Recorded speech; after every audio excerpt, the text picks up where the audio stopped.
Ubi caritas et amor Deus est, congregavi nos in. Olá, paz e bem, estamos aqui com o nosso bate-papo católico, né? E hoje a gente vai falar do gnosticismo na história da Igreja Católica. O gnosticismo é uma filosofia, né, um tipo de filosofia que surgiu junto com o cristianismo. Eles entravam, né, na religião cristã, no catolicismo, adotavam a linguagem nossa para deturpar a doutrina, infiltrando a doutrina deles, né? Porque eles se achavam que eles sabiam mais dos mistérios de Cristo que os bispos da igreja, que eles achavam que eram os ignorantes. Então os gnósticos, eles achavam assim, que não foi Deus que criou o mundo, e sim o Éon, né? Que depois Deus criou, ele criou os Eons. Os Eons eram seres espirituais que eram divididos em hierarquias. E o mais baixo desses, que era o demiurgo, né?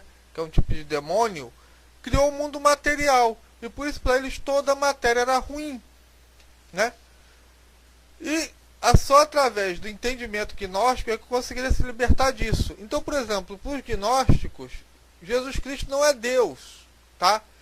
Ele é um Éon enviado por Deus. Esse Éon se apoderou do homem Jesus, né? Ou em alguns casos, Jesus nem corpo físico tinha, mas o importante é que Jesus não é Deus, tá? E ele veio libertar o homem da matéria porque a matéria é ruim, né? Que é mais ou menos o que creem os testemunhos de Jeová hoje em dia, né? Que diz que Jesus foi a primeira criação, no caso, né, dos gnósticos é o primeiro Éon, né? E que os espíritas também dizem que Jesus, né, não era Deus, né? Então, esse tipo de pensamento, ele é gnóstico. Então, para você entender mais ou menos o gnosticismo, é o seguinte: para eles, Deus não criou o céu e a terra, tá? Jesus Cristo não tinha um corpo definido, né? Portanto, Maria não é mãe de Deus, né? Obviamente, porque se Jesus não é Deus, Maria também não é mãe de Deus, né? Enquanto, né, os mártires católicos, né,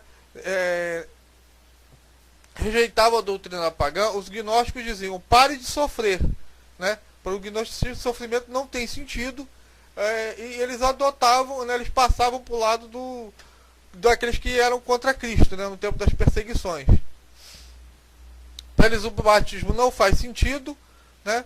E eles se comunicam diretamente por Deus através da oração, dispensando guias intermediários. Eles não precisam disso, porque a igreja para eles somos nós, né? A Bíblia cita, né, essa seita. Por exemplo, em João, na primeira carta de João, né, capítulo 2, versículo 19, João já fala que eles saíram dentre nós, mas não eram dos nossos. Se tivessem sido dos nossos, ficariam certamente conosco. Mas isto se dá para que se conheça que não são dos nossos, né?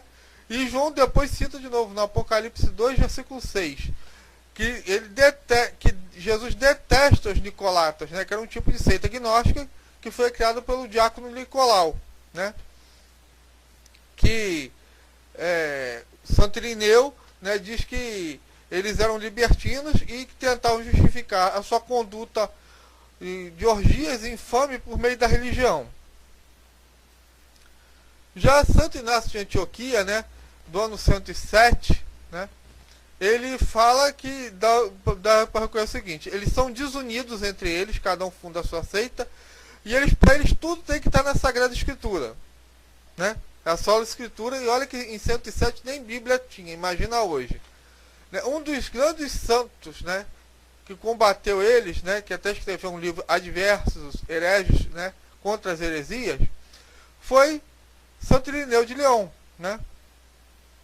Santo Irineu de Leão diz que a origem dos gnósticos, né, segundo ele, é do Simão, aquele lá do caso dos samaritanos, né? E Santo Irineu explica a abundância de seitas, né? É que cada um deles, né, a maioria de seus seguidores, todos querem ser mestres. Então vão de uma seita a outra e elaboram um ensinamento a partir de uma outra doutrina. E depois dessa surge outra doutrina e todos insistem em ser originais,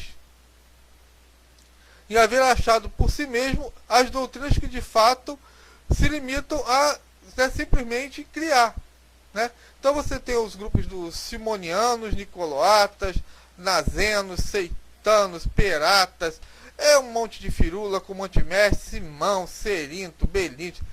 O cara abria lá, achava, vou criar isso. Aí ele cria um Jesus completamente diferente, né? Santo Irineu, para quem não sabe, né? Ele foi discípulo de São Policarpo, que foi discípulo de São João Evangelista, né? Seguindo a tradição apostólica. Então, o Santo Irineu ele fala assim, diferente dos gnósticos, a fé católica, espalhada pelo mundo inteiro, é guardada com cuidado, como se morasse todo mundo numa mesma casa. Todo mundo tem uma só alma, um só coração. Então não importa se o cara é lá da Germânia, lá da Libéria ou lá da Líbia, todos ensinam, né, a mesma coisa, não é diferente, né?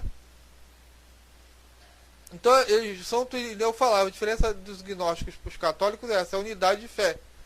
Já no ano depois de 140, né, o outro gnóstico, Márcio, ele jogava o Novo Testamento contra o Velho Testamento. Ele dizia que o Deus do Antigo Testamento era malvado, mas o Deus do Novo Testamento era bom, né? Foi a mesma coisa que o Lutero fez, apesar de Jesus nunca fazer isso na Bíblia, né?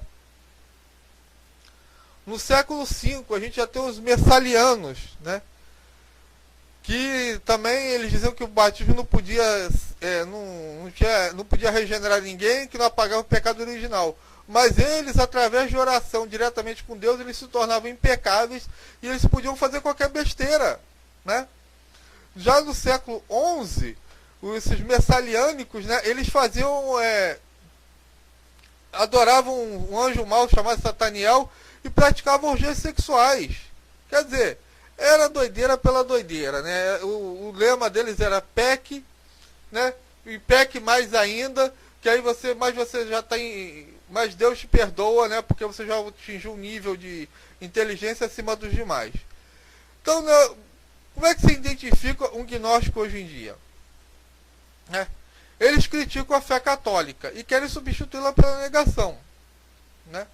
Então esse é o único laço que une todos os gnósticos, é a negação pela Igreja Católica, né? A gente não duvida que tenha gnóstico aí por ignorância, mas, né, o que eles combatem? É a Igreja de Cristo. Então, se a Igreja Católica tem seus dogmas, eles têm que combater. Se a Igreja Católica possui uma moral pura, santa e um sacerdócio virgem, guerra ao celibato. A Igreja baseada sobre o papado, guerra ao papado. A Igreja possui um culto majestoso, atraente, manifestação da sua fé e de seu amor. Guerra, pois, ao culto da Igreja. A Igreja honra, né, de um culto, de adoração à pessoa de Cristo, né, assim como vem também a veneração a Nossa Senhora e o culto de veneração aos santos, guerra a todos os santos, não existe santos, né? Aliás, o gnosticismo não tem santo nenhum. E quando eles não tem mais argumento, eles começam a gritar, são ídolos, adoram imagens e são idólatras. Então, definitivamente, como você pode ver, Satanás não é muito criativo, né? Então, eu fico com esse ensinamento de hoje, né? Essa aula de hoje. Paz e bem, até a próxima. Amém. Ubica